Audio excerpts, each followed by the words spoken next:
Welcome to Heath Riles Barbecue. On today's episode of Shooting the Q, we're going to be doing something a little bit different. I'm going to be cooking a Poblano Porterhouse. That's right, you heard me right. I'm going to be roasting a few of these Poblano peppers right here with the Porterhouse with some garlic jalapeno rub and simple citrus. I'm going to be cooking over some royal oak charcoal on my Golden's cast iron grill. Just a simple meal, simple dinner that's going to be packed full of flavor. Let's get started.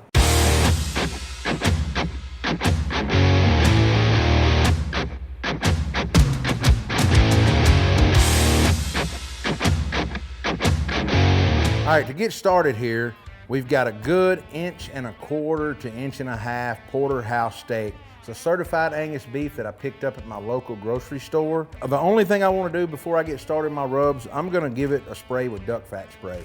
I've used this several times before. It makes a great binder. It's got a good flavor, and who don't love some good duck fat?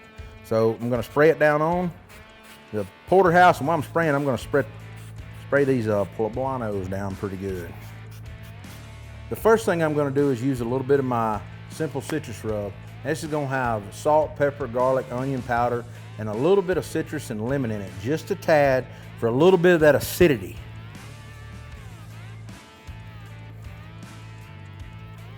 Make sure you season your sides here, all the way around. Now, I'm going to sprinkle it on these poblanos as well.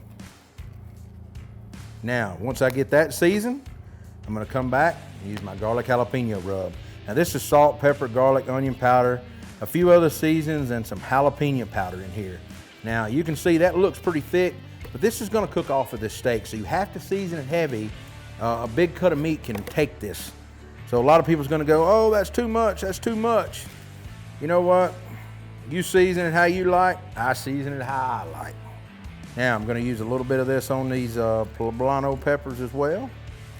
Now I'm going to let that sweat in while our grill comes up to temp, because I've already fired it up, and I'm going to get it on. It's going to be a simple cook.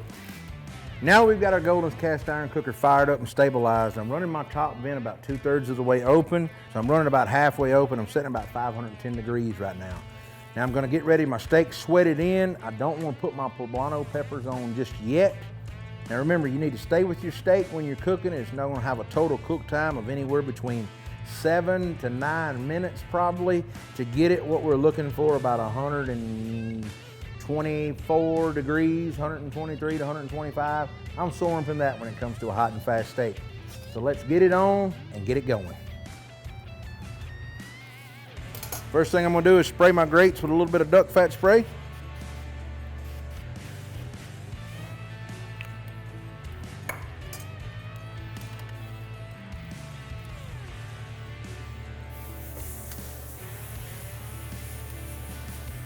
Get that grill lid shut for about 1.5 minutes and let her go.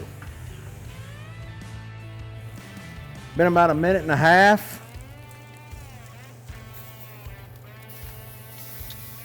Got pretty good grill marks. I'm gonna turn it over and go a little bit more.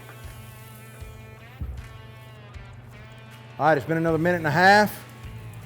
Let's get this steak flipped.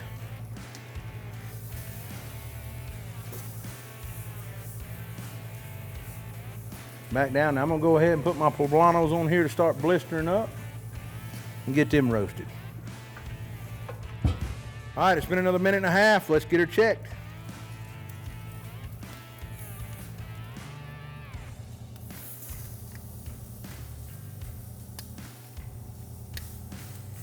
Let's check while we're in here. It says we're at about 91 and about 95 on the strip, so let's get it shut and keep cooking.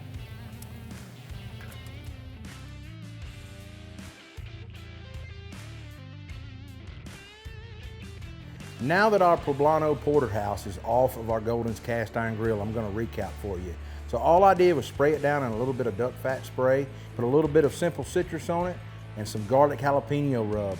I then grilled it up and flipped it every 1.5 minutes until it was done. Total cook time of right at about 8.5 minutes. I hit 124 degrees in that strip. I was a little under that on the filet because how I was grilling it, keeping it kind of to the cool side and then protecting it with that bone. And so I know this steak is going to be good. I've roasted me some poblanos to eat with it. I'm trying to lay off of the potatoes, believe it or not, and the starches. So this is gonna be my meal tonight, and it's gonna be absolutely fantastic. There's only one thing left to do, and that's get in here and try this steak. Let's get a bite. Let me get a little bite of that filet right there.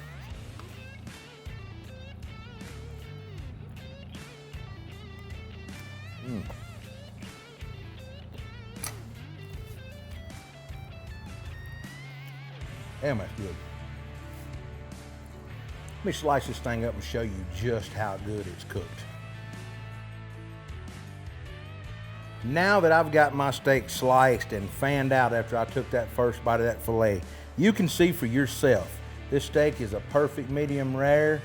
It is absolutely great on the flavor. And let's face it, who don't like to gnaw that meat off that when it's got that good char on it right there and that caramelized fat? That's what we're looking for. So you can get in here and you can take a piece of this strip and look at that nice medium rare color we got there. That strip is excellent, but that filet on that porterhouse is something else. As you can see, this steak turned out perfect. It's got the flavor, it's got the bite that we're looking for, and it's a perfect medium rare. Remember, if you like what we're doing on our channel, be sure to like, subscribe, follow along on Facebook, Instagram, Twitter, TikTok, and YouTube at Heath Riles BBQ. Thanks.